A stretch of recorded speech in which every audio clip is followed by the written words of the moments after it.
Hello दोस्तों, आज की इस वीडियो में हम क्लास 10th का चैप्टर ब्लैक एरोप्लेन देखने जा रहे हैं, जिसके ऑथर हैं फ्रेडरिक फ्रॉस्टी।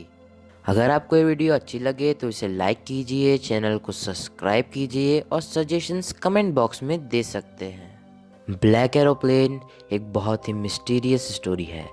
उस दिन आसमान में एक भी बादल नहीं था और वह पायलट काफ़ी खुश था क्योंकि लोग नीचे सो रहे थे और वह आसमान में उनके ऊपर से उड़ रहा था। वह अपने डकोटा से फ्रांस से इंग्लैंड यानी अपने होम टाउन जा रहा था। वह अपनी छुट्टियों के बारे में भी सोचता है जो बहुत जल्द शुरू होने वाली थी और उसे अपनी फैमिली से भी मिलना था। उसने जब घड़ी की तरफ देखा तो सुबह की 1:30 बज रही थी। जब उन्होंने प्लेन से बाहर देखा तो उन्हें लगा कि स्ट्रीट के बड़े बड़े लाइट उनको दिखने लगे हैं।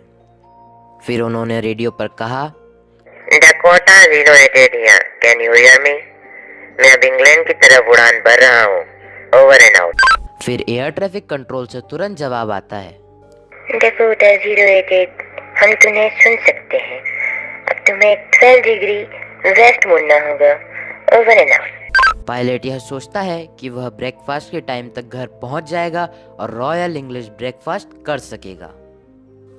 अब तक सब कुछ अच्छा था और फ्लाइट भी काफी आसान थी और अब पेरिस 150 किलोमीटर पीछे था। एकदम से उनके सामने घने स्टॉर्म के बादल आ जाते हैं जो कि किसी पहाड़ की तरह लग रहे थे। वो उनके उस पुराने प्लेन से बादलों के ऊपर भी नहीं जा सकते थे और उनके पास इतना फ्यूल भी नहीं था कि वो उस स्टॉर्म के ईस्ट या वेस्ट से निकल जाए। वो वापस लौटने का सोचते हैं पर उन्हें उनके घर का इंग्लिश ब्रेकफास्ट चाहिए था, तो वो रिस्क लेकर उन बादलों में घुस जाते हैं। जैसे ही वो बादलों में घुसते हैं सब कुछ काला हो जाता है और उन्हें कुछ भी दिखाई नहीं देता है। वो एयर ट्रैफिक कंट्रोल से कम्युनिकेट करने की कोशिश करते हैं पर रेडियो और बाकी सारे इंस्ट्रूमेंट जैसे कि कंपास खराब हो जाते हैं और वो इससे काफ़ी डर जाते हैं। लेकिन उन्हें एकदम से एक ब्लैक एरोप्लेन नज़र आता है और उन्हें लगता है कि वो उन्हें बचाने और गाइड करने आया है। वो उसके पीछे पीछे एक ओबीडियंट बच्चे की तरह जाने लगते हैं। आधे घंटे से वो एरोप्लेन उनको गाइड कर रहा था, लेकिन अब उनके पास सिर्फ 10 मिनट उड़ने इतना फ्यूल बच जाता है। पर फिर एकदम से वो प्लेन नीचे की तरफ मुड़ जाता है और वो उसका पीछा करते हुए जाते हैं तो वो एकदम से बादलों के बाहर आ जाते हैं और एयरपोर्ट भी दिखने लगता है और वो सेफली लैंड कर लेते हैं। पर वो ब्लैक एरोप्लेन कहीं भी दिखाई नहीं देता। उसके बाद वो अंदर कंट्रोल रूम में जल्दी से जाकर पूछते हैं,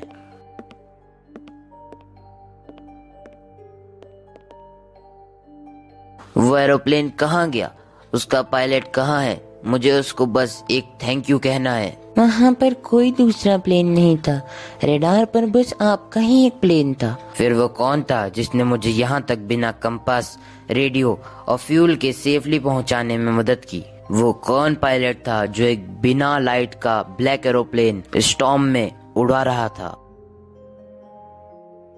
उस लेडी की बात सुनकर पायलट आश्चर्य से सोचता है कि फिर वह ब्लैक एरोप्लेन आखिर कौन उड़ा रहा था। शायद यह उनका वहम था या खुद पर भरोसा, और यह रहस्य ही रह जाता है।